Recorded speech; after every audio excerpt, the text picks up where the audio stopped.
வணக்கம். இன்னைக்கு நாம் 5ஆம் வகுப்பு தமிழ் பாட புத்தகம் பருவம் 2 இயல் 1 தமிழர்களின் வீரக்கலைகள். இது ஒரு உரைநடை பகுதி. இந்த உரைநடை பகுதியை தான் நாம் இன்னைக்கு பார்க்க போகிறோம். தனக்கென்று தனித்த நாகரிகமும் பண்பாடும் உடையது தமிழ் மரபு. தமிழரின் பண்பாட்டு கூறுகளும் கலைகளும் இலக்கியங்கள் வாயிலாக வெளிப்படுத்தப்பட்டுள்ளன. பண்டை தமிழர் வாளாண்மையால் பகைவரை வென்றனர், தாளாண்மையால் நன்னிலம் ஆக்கினர், வேளாண்மையால் வளம் பெருக்கினர், வீரமும் தீரமும் நிறைந்த விளையாட்டுகளிலும் சிறந்து விளங்கினர்.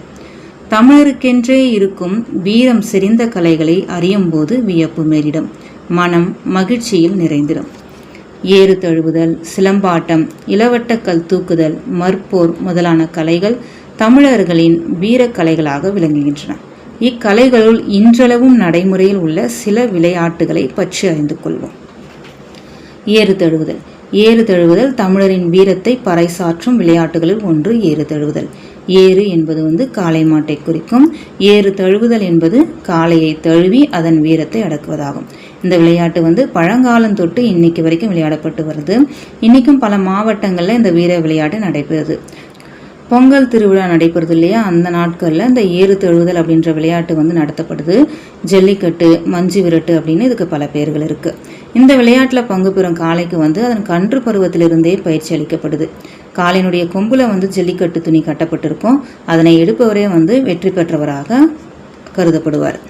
இப்போ இத்தகைய விளையாட்டுக்கு அப்போ இப்படி ஒரு விளையாட்டு இருக்குன்னா அதுக்கு விதிமுறைகள் இருக்கணும் இல்லையா, அதுக்கு விதிமுறைகளும் இவங்க பின்பற்றுறாங்க. அதுக்கு என்னென்ன விதிமுறைகள் அப்படின்னா, இந்த போட்டியில் கலந்துக்கிற வீரர்கள் மற்றும் காளைகளுக்கு உடல் பரிசோதனை செய்யப்படுது.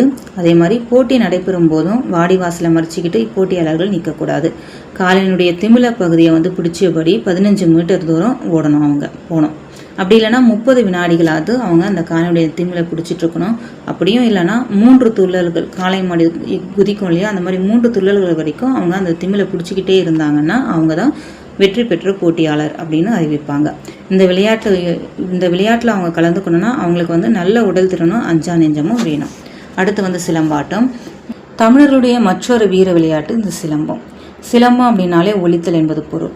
கம்பு சுழலும் போது ஏற்படும் ஓசையை அடிப்படையாக கொண்டே சிலம்பம் என பெயரிட்டனர். இதை கம்பு சுற்றுதல் அப்படின்னு அதுக்கு இன்னொரு பேர் இருக்கு.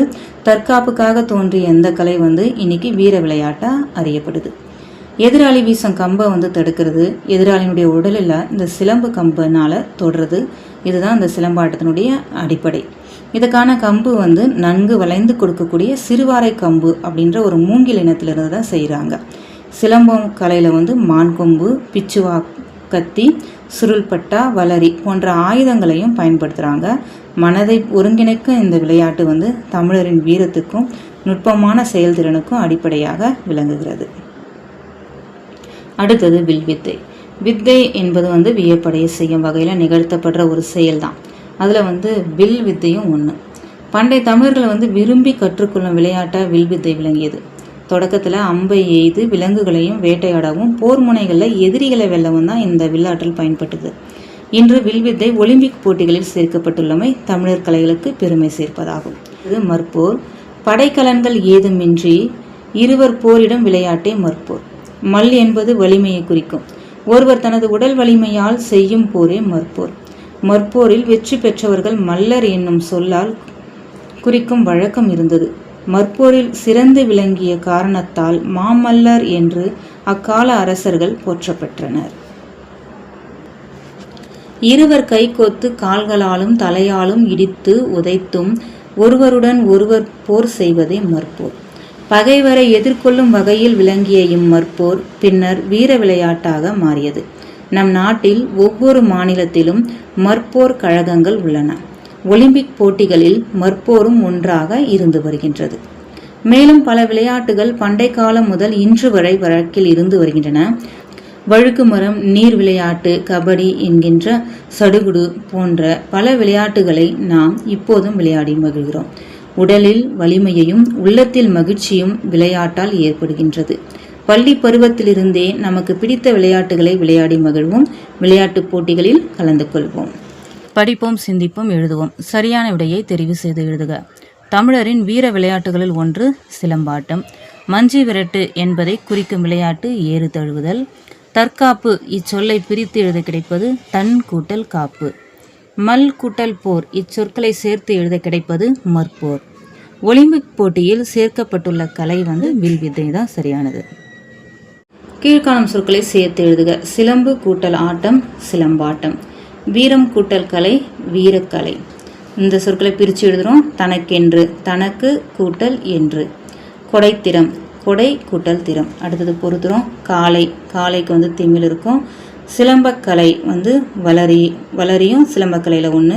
சிறுவாரை கம்பு அப்படின்றது மூங்கில் இனத்தை சார்ந்தது. வேளாண்மை உழவு. அடுத்த வினாக்களுக்கு விடையளிக்கிறோம். தமிழர்களின் வீரக்கலைகளுள் 2ஐ குறிப்பிடுக.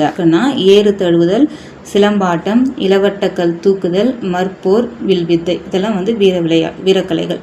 இதில் ஏதாச்சும் நீங்கள் 2 எழுதினா போதும். முதலான கலைகள் தமிழர்களின் வீரக்கலைகளாக விளங்குகின்றன. அடுத்த 2வது கேள்வி. ஏறு தழுவுதல் என்றால் என்ன? ஏறு தழுவுதல் என்பது காளையை தழுவி அதன் வீரத்தை அடக்குவதாகும். சிலம்பாட்டம் பெயர் காரணம் தருக. இது 3வது கேள்வி. அதுக்கான பதில் சிலம்பு என்றால் ஒலித்தல் என்பது பொருள். கம்பு சுழலும் போது ஏற்படும் ஓசையை அடிப்படையாக கொண்டே சிலம்பம் என பெயரிட்டனர். அடுத்த 4வது கேள்வி. மற்போர் எவ்வாறு நடைபெறுகிறது? அதுக்கான பதில் இருவர் கை கோர்த்து கால்களாலும் தலையாலும் இடித்தும் உதைத்தும் ஒருவருடன் ஒருவர் போர் செய்வதே மற்போர் ஆகும். சிந்தனை வினா. சிலம்பாட்டம் தற்காப்பு கலை என அழைக்கப்படுவது ஏன்? பதில் சிலம்பம் எதிரிகளிடமிருந்து தற்காத்து கொள்வதற்கும் வன விலங்குகளிடமிருந்து தன்னை பாதுகாத்து கொள்வதற்கும் பயன்படுத்தப்பட்டதால் தற்காப்பு கலை என அழைக்கப்படுகிறது. பின்வரும் பாடப்பகுதியை உரிய ஒலிப்புடன் பொருள் விளங்கவும் விரைவாகவும் படித்து காட்டுக. தமிழரின் வீரத்தை பறைசாற்றும் விளையாட்டுகளில் ஒன்று ஏறு தழுவுதல். ஏறு என்பது காளை மாட்டை குறிக்கும். ஏறு தழுவுதல் என்பது காளையை தழுவி அதன் வீரத்தை அடக்குவதாகும். இவ்விளையாட்டு பழங்காலம் தொட்டு இன்று வரை விளையாடப்பட்டு வருகிறது. இன்று பல மாவட்டங்களில் இவ்வீர விளையாட்டு நடைபெறுகிறது. பொங்கல் திருவிழா கொண்டாடப்படும் நாள்களில் ஏறு தழுவுதல் என்னும் இவ்விளையாட்டு நடத்தப்படுகிறது. ஜல்லிக்கட்டு மஞ்சு விரட்டு என பல பெயர்களிலும் இது அழைக்கப்படுகிறது. படித்த பகுதியின் மைய கருத்தை ஓரிரு வரிகளில் உங்கள் சொந்த நடையில் எழுத சொல்கிறாங்க. மேலே படித்ததை நம்ம சொந்த நடையில் கீழே மைய கருத்தை மட்டும் எடுத்து எழுதுகிறோம். ஏறு தழுவுதல் என்பது காளையை தழுவி அதன் வீரத்தை அடக்குவதாகும். இது பொங்கல் திருவிழா நாள்களில் பல மாவட்டங்களில் இவ்விளையாட்டு ஜல்லிக்கட்டு மஞ்சு விரட்டு என பல பெயர்களில் இன்று வரை நடைபெறுகிறது. கீழே வண்ணமிட்ட சொற்களை சொல்ல கேட்டு எழுதுகிறோம். மேலே முதல் பற்றி படித்தோம் இல்லையா, அதில் வண்ணமிட்டிருக்கிற சொற்களை மட்டும் இங்கே எடுத்து எழுதுகிறோம்.